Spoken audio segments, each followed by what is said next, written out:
The night Cornelia Voss lost her $2 billion empire, she was wearing a $12 cleaning uniform, crouched on a cold marble floor, and begging a security guard not to touch her.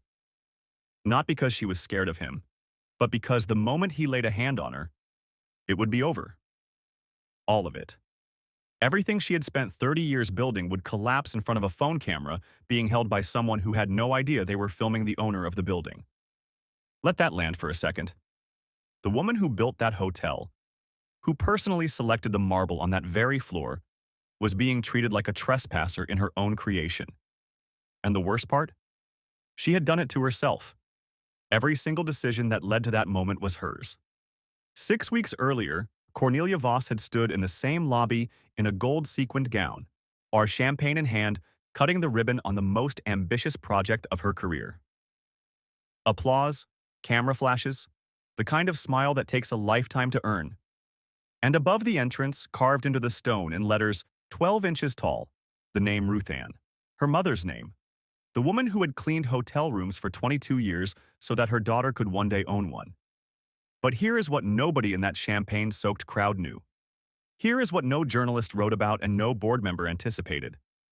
Before that hotel had even completed its first full week of operation, the owner had already become the cleaner. And what she found hiding behind those polished doors would not just destroy her company. It would expose something she had been running from her entire adult life. Stay with me, because this is not a story about a billionaire who made a mistake. This is a story about what power does to people who were never supposed to have it, and what it costs them when God decides they have carried it long enough. Her name was Cornelia Voss. 43 years old. Net worth. An estimated $2.1 billion. No inheritance. No family money. No connections. No safety net of any kind.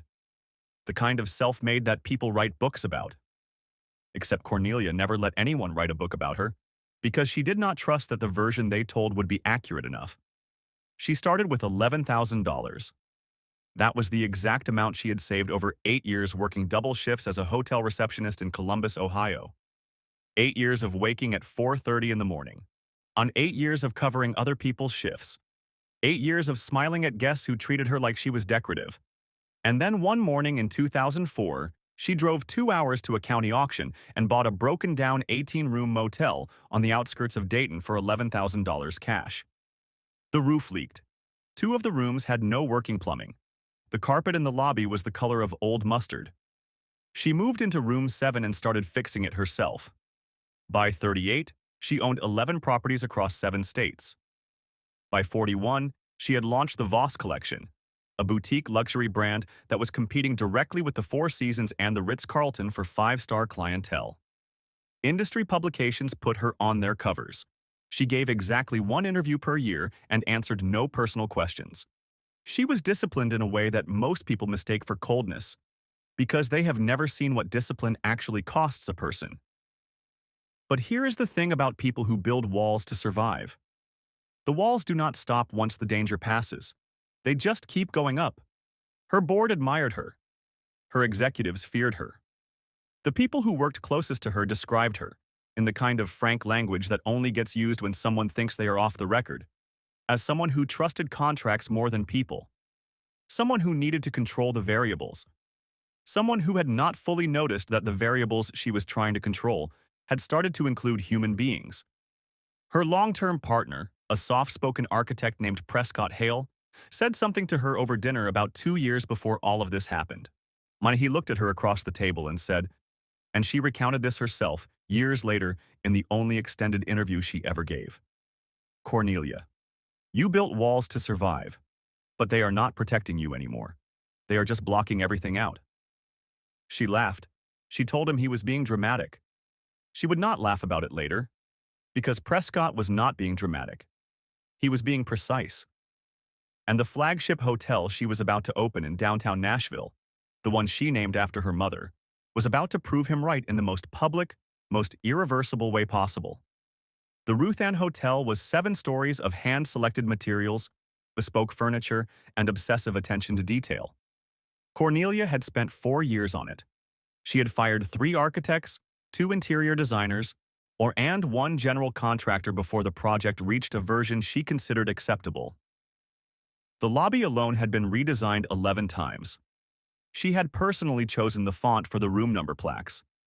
She had argued for 40 minutes with a vendor over the exact weight of the bath towels. This was not just a business project. This was the fulfillment of a vow she had made as a 12-year-old girl sitting in a hotel hallway in Cincinnati, watching her mother scrub a bathroom floor while an executive in a charcoal suit walked past without looking down. She had stored that image inside her chest for 31 years like something radioactive, something that powered everything she touched but also burned anyone who got too close. The night before the grand opening, she walked through the hotel alone at 2 in the morning. She ran her fingers along the marble reception desk. She stood in the center of the lobby and looked up at the chandelier. 22,000 individual crystals, because her mother had worked 22 years. She had not told that to anyone, not even Prescott. She just stood there in the silence of a building that was not yet alive, and for one brief, quiet moment, she felt something close to peace. It did not last 48 hours. 2 days before the ribbon cutting, she was walking the back corridor near the loading bay when she overheard a group of staff in the break room. She stopped outside the door. She could not make out everything, just fragments. Corporate only cares about the photos. They will be gone by next week. And then laughter. The easy, unself-conscious laughter of people who believe no one important is listening. She stood in that corridor for a long moment. Her jaw tightened. She did not walk in. She did not say a word. She turned around, walked back to her private suite on the 7th floor, sat on the edge of the bed in the dark, and made the worst decision of her life. She called her corporate attorney at 7 the following morning. His name was Dwight Ferrara, 11 years with Cornelia, sharp enough to know when she had already made up her mind before she finished a sentence. When she explained what she wanted to do, there was a pause on the line long enough that she thought the call had dropped. Then Dwight said, "Cornelia, I need you to hear me clearly. This is a bad idea, not a slightly risky idea. A genuinely bad idea." She said, "Dwight, I am not calling you for your opinion. I am calling you because you are the only person I trust to be the only person who knows." Another pause. Then, "Fine. But I want it on record that I told you not to do this." She said, "Noted. Get it done." 2 days after the Ruth Ann Hotel opened its doors to the public, Cornelia Voss entered through the staff entrance at 6:45 in the morning, wearing a blue housekeeping uniform, rubber-soled shoes, and a name tag that said Marie. No makeup. Hair pulled back under a cap.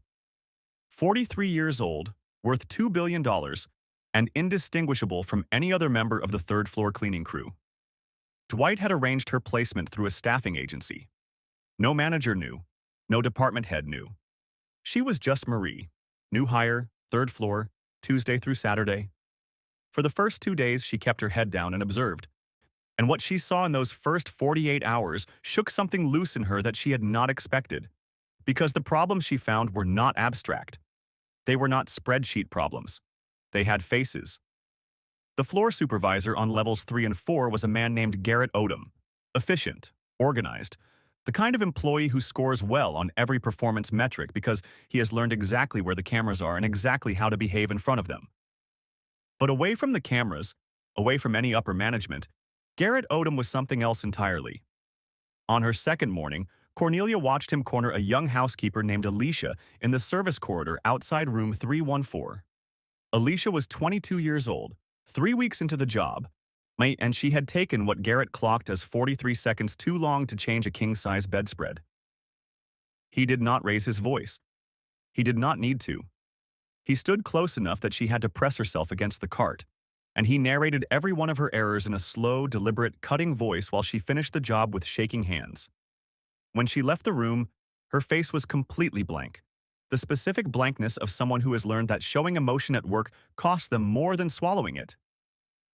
Cornelia stood in the hallway with her cart. She did not move for a full 30 seconds.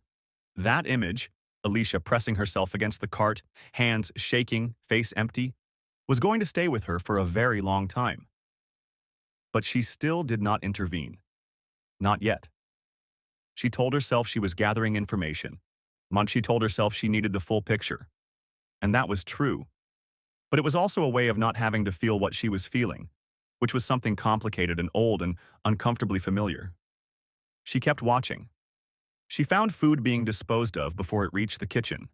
Good food, not spoiled. Because a kitchen manager had a supply arrangement with a specific vendor that required inflated waste numbers to justify the reorder volumes. She found maintenance requests in the service log that had been marked complete and had not been touched. She found a pattern of small, consistent supply theft from the housekeeping stockroom. The hotel looked pristine from the lobby. From the inside of the operation, it was held together by people who were overworked, underpaid, and managed by fear. Was she right to keep looking?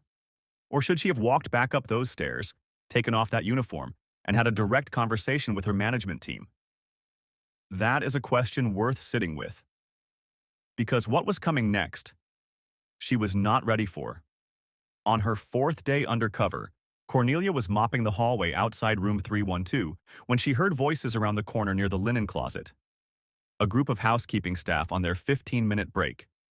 She stopped pushing the mop. She listened. And one of the women, a woman she would later learn was named Tamsin Brooke, 8 years with the Voss collection, transferred from the Memphis property when the Ruth Ann opened, said something that stopped Cornelia's blood cold. Tamsin said, "The people upstairs do not know what this is. They have never known. We fight every single month to keep our hours. And I have 3 kids, and I cannot tell you right now whether my check next Friday is going to clear after they cut my overtime. And they put this woman's name on the building, her mother's name. Like that means they understand us. It does not. You can put your mother's name on a marble wall and still have absolutely no idea what it feels like to scrub that marble at 5 in the morning worrying about your rent." The other women were quiet. Someone said, "Mm-hmm." Someone said, "You know, that's right." And then the break was over and they went back to work. Cornelia stood in the hallway, mop in hand. And she felt something she was not expecting to feel. She felt accused. Not pitied. Not misunderstood. Accused. And that distinction, that is where everything started to unravel. Or because a humbler person in that moment might have felt the sting of recognition. Might have thought, she is right. I have been so consumed with building a monument that I forgot to actually know these people. But Cornelia Voss did not feel recognition. She felt her jaw clench. She felt the old heat rise in her chest. And she walked around that corner.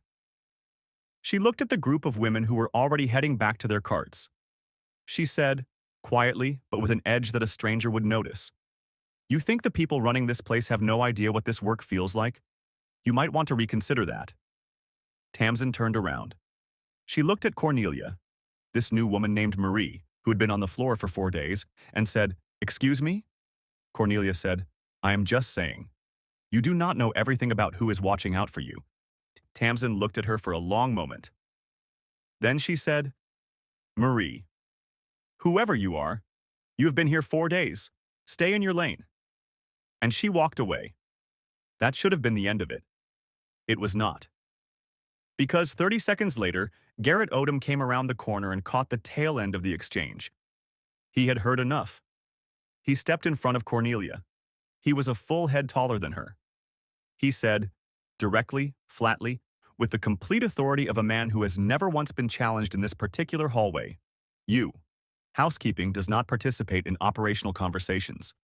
You do your assignment, and you keep your comments to yourself. One more incident, and you are done here. Do you understand me?" He pointed toward the elevator. Everyone in the corridor had gone still. And here is where it happened. The moment.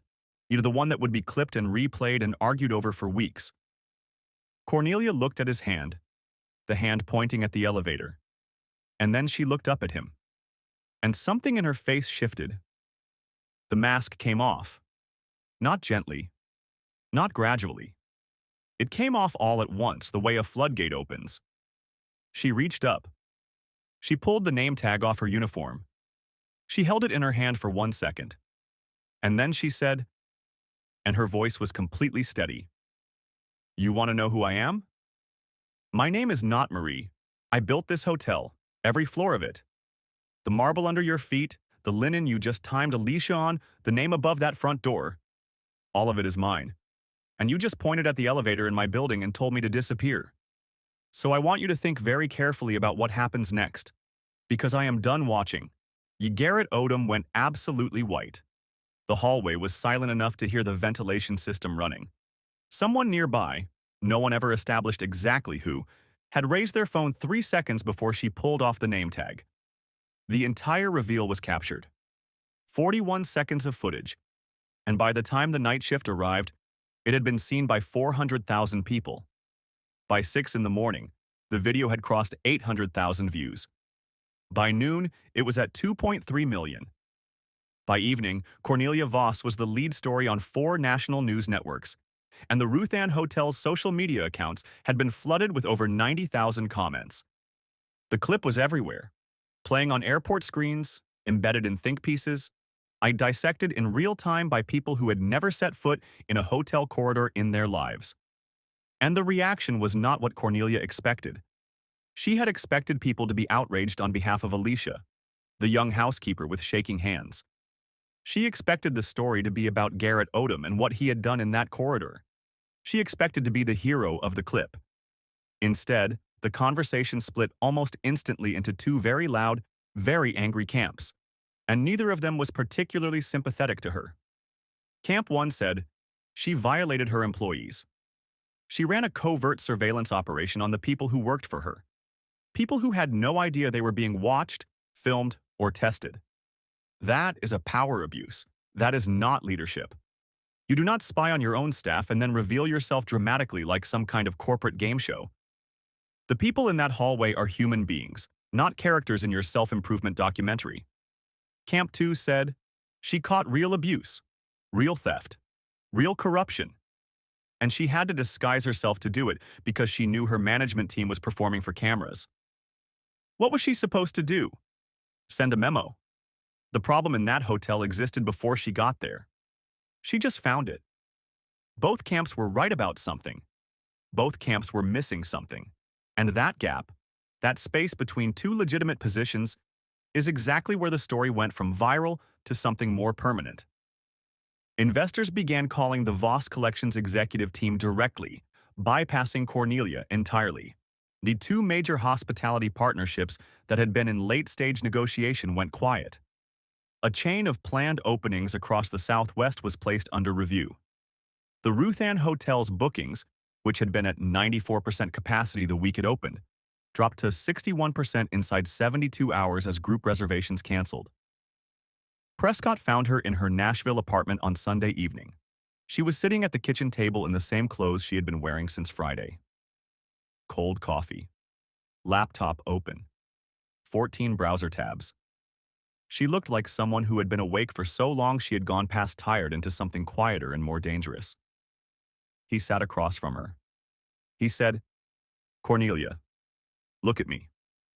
She looked up. He said, "I am going to say something and I need you to actually hear it. Not just wait for me to finish. Yeah, are you ready?"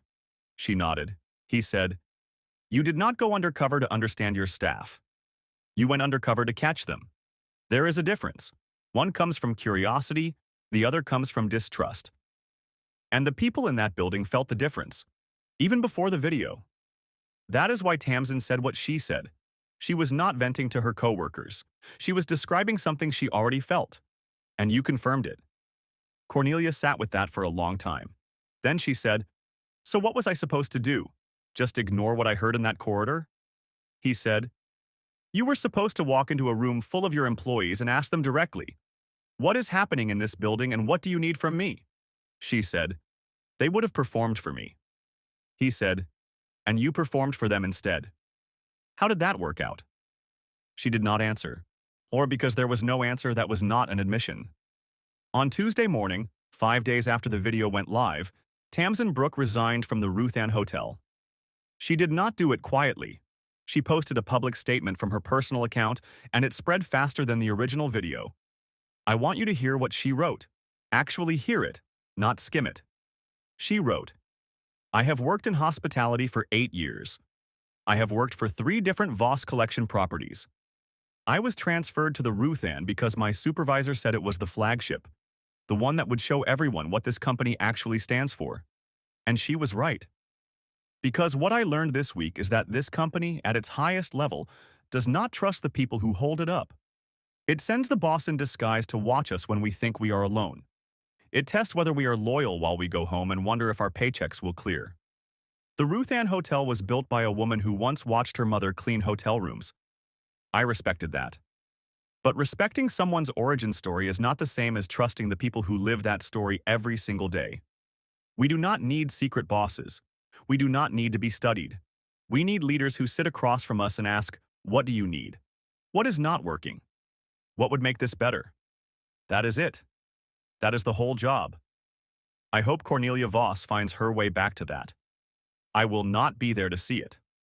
That statement was shared 240,000 times in 24 hours. It was read aloud on 2 different radio programs.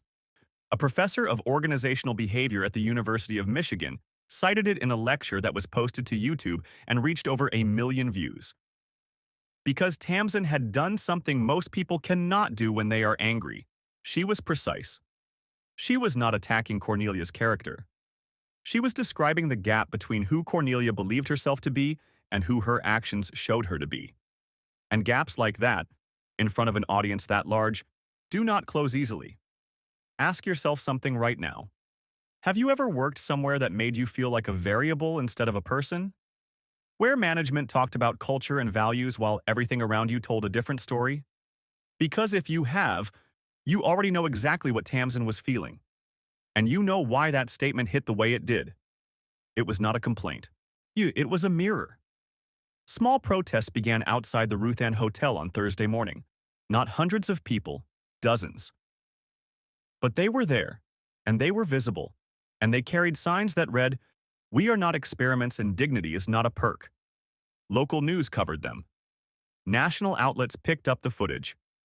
Cornelia's name, which for years had appeared alongside words like visionary and trailblazer, was now appearing alongside words like surveillance and manipulation and ego. She had still not spoken publicly. Her communications team had released a 2-paragraph statement that said the right words in the completely wrong order. The silence from Cornelia herself was being read accurately as someone who did not yet know what she believed about what she had done. The board of the Voss collection called an emergency meeting for the following Wednesday. 8 members. 3 of them had been with Cornelia since the early years, people who had seen her turn a leaking motel into a brand. The other 5 had joined as the company scaled, recruited for their financial expertise, their industry connections, their risk management backgrounds. Those were the 5 who set the tone of the meeting before it began. The session lasted 4 hours and 11 minutes. Cornelia sat at the head of the table for all of it. She had prepared a full presentation, context, timeline, what she had found, what she had intended. She delivered it without notes. When she finished, she asked if there were questions. There were. And they were not the questions she had prepared for. They were not about Garrett Odom's behavior or the theft in the stockroom or the food waste scheme in the kitchen. They were about her. About what the undercover operation said about her judgment. About whether a company with the Voss Collection's profile could survive being led by someone whose employees felt surveilled rather than supported. About whether the board could justify the liability exposure of keeping her in the operational seat. She argued back. She laid out what she had found. She said, "Remove me, and you remove the person who actually went looking for the rot in that building." The 3 original board members voted with her. The motion failed. 5-3. The vote was final. The board of directors of the Voss Collection voted to restructure executive leadership effective immediately. Cornelia Voss would retain a minority equity position. She was removed from operational control pending a full independent governance review. The company she had built from $11,000 and a leaking roof. The company that bore her name, that carried her mother's name on its flagship door, now belonged to a board that outvoted her in less time than it had taken her to choose the lobby chandelier. She sat in the parking garage of the Nashville building for 40 minutes after the meeting ended. Alone, engine off, and then she drove home. 6 weeks of silence. Then Cornelia did something that nobody anticipated. She returned to the Ruth Ann Hotel. Not as its owner, not with a camera crew or a publicist or a prepared statement. She booked a standard room, not a suite, under the name C. Randall, Ort, which was her middle name and her maternal grandmother's surname. She checked in on a Tuesday afternoon with a carry-on suitcase and no agenda. The woman at the front desk smiled at her and asked if she was in town for business or pleasure. Cornelia said, "Neither. I just needed to be somewhere quiet." She sat in the lobby for nearly an hour. She watched. Not the way she had watched the first time. Not cataloging, not looking for failure, not building a case. She just watched. A bellhop held the elevator for a guest who was running slow with a stroller and never once glanced at his watch. Two front desk agents handled a check-in error with patience and humor until the guest was laughing about it. A young housekeeper, not Alicia, someone new, pushed her cart toward the service elevator and held the door open without being asked for an elderly man who was moving slowly and did not notice her doing it. Small things. The kind of things that show up in a building when the people inside it feel like they are cared for. She walked the second-floor corridor alone after dinner. She passed the spot where she had pulled off the name tag 6 weeks earlier. She stood there for a moment. The wall had been repainted. There was a small new fixture above the door, a brass sconce that she did not recognize, that someone on the new management team had added. It was better than the one she had originally specified. She stood there long enough that a passing housekeeper asked if she needed help finding her room. She said, "No, I like this hallway." The housekeeper smiled and kept walking. Near the main corridor on the ground floor, she passed a new plaque installed under the hotel's name. It read, "The Ruthann, under new leadership, in honor of the staff who make this place alive." She stood in front of it for a long time. She did not know who had added it. She did not know if it was a genuine gesture or a political one. It did not matter. It was truer than anything she had put on the walls herself. She sat at the lobby fountain. She thought about her mother, not the version of her mother that she had used for brand presentations and ribbon-cutting speeches. The actual woman, Ruthann Voss, who came home every night smelling of disinfectant and lavender fabric softener, who hummed while she cooked even when she was bone-tired, who sat at the kitchen table and helped Cornelia with math homework with hands that were still red from the chemicals, who told her once when Cornelia was maybe 15 and furious about something at school, "Baby, being good at surviving is not the same thing as knowing how to live." She had stored that line away the same way she stored everything, as something to think about later, when there was time. There had never been time, until now. And here is the part that nobody wrote about. Because nobody was there except Cornelia. Sitting at that fountain, in a hotel that carried her mother's name, that had been built from her mother's memory, that she had lost because of something her mother would have recognized immediately. Sitting there, she finally understood something. She had not named that hotel after her mother to honor her, so she had named it after her mother to close a debt. To say, "See, I fixed it, I won. The executives have to look at your name now whether they like it or not." It was not love, it was victory. And victory and love are not the same thing, no matter how much gold you put on the letters. 4 months after the board vote, with no press release and no event and no publicist, Cornelia announced the creation of the Ruthann Voss Hospitality Foundation. Its focus, education funding, professional certification programs, and mental health support resources specifically for hospitality workers. Not executives, not management. The people who push the carts, the people who change the bedspreads, the people whose names nobody learns until something goes wrong. She funded it herself from her personal equity, at a level that her financial team described as significant. She posted a single paragraph about it on a personal account she had never previously used for anything except reading other people's posts. The paragraph said, "My mother cleaned hotel rooms for 22 years. I built hotels to honor her. I am only now beginning to understand the difference between building a monument and actually continuing her work. I got that wrong for a long time. This foundation is my attempt to do the latter. That is all." The post was shared 217,000 times in 48 hours. News outlets covered it.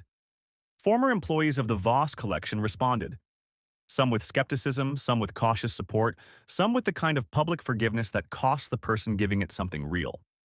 And 3 days after the post went live, Cornelia received a private message from Tamsin Brooke. It said, "Thank you for hearing us, even if it took losing everything to get there." In the months that followed, Cornelia began meeting with hospitality workers directly. No agenda, no cameras. She would sit across from a front desk agent or a maintenance worker or a banquet server and ask 3 questions. What does a good day look like for you? What does a bad day look like? And what has management never asked you but should have? She filled 9 notebooks in 8 months. She says she learned more about the industry in those 8 months than in the previous 8 years of running it. She says she is not sure whether that is something to be proud of or ashamed of. Probably both.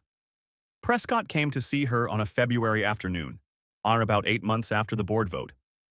He found her at the kitchen table with the notebooks and a cup of coffee that was actually still warm. He asked how she was. She thought about it. Then she said, "I kept thinking losing the hotel was the punishment. Like I had done something wrong and now I was paying for it. But I do not think it was a punishment anymore. I think it was a correction." He asked her what the difference was. She said, "A punishment is what you get when someone is angry with you. A correction is what you get when something that loves you needs you to change direction." He did not say anything for a moment. Then he said, "Are you okay?" She said, "I think I am becoming okay. That is probably the most honest thing I have said in 20 years. Here is what this story is actually about. Or it is not about a billionaire who made a bad decision. It is not even about power. It is about a 12-year-old girl who watched her mother be made invisible, and who spent the next 30 years making sure no one would ever make her invisible. And somewhere in the long, brutal process of ensuring that, she became the person who made other people invisible instead.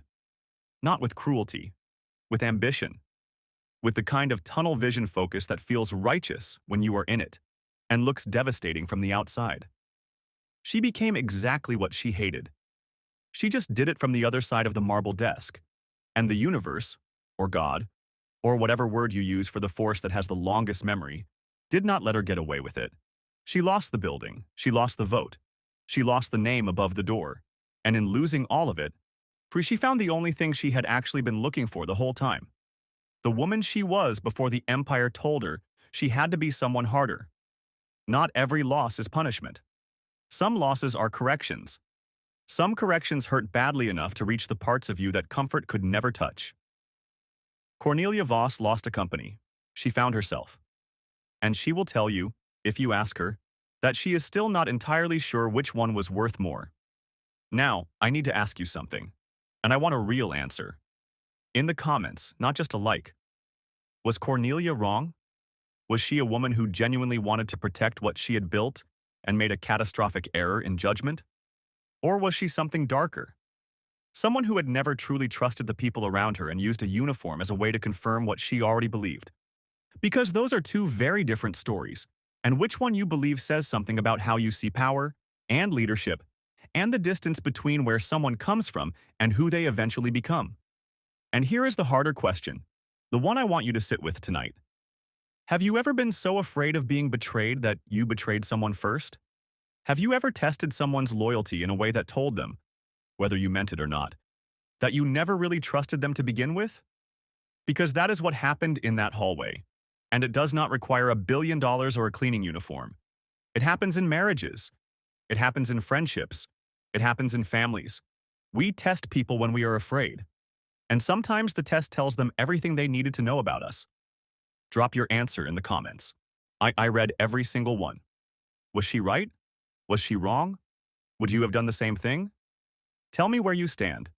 And if this story reached something in you, if it reminded you of someone or made you look at something in your own life differently, share it. Not for this channel. For the person in your life who needs to hear it today. Because sometimes the greatest disguise is not the uniform we wear over our bodies. It is the one we wear over our hearts. The version of ourselves we present to the world, while the real work of becoming who we are supposed to be happens somewhere quieter, harder, and more honest than any building we will ever put our name on. Like this video, if it stayed with you. Share it with someone who needs this. And if you think this story was something, wait until you hear what happened when a powerful federal judge looked across a courtroom and realized the defendant sitting at the defense table was his own son. Subscribe, because that story drops next. And I promise you, you will not be ready for it.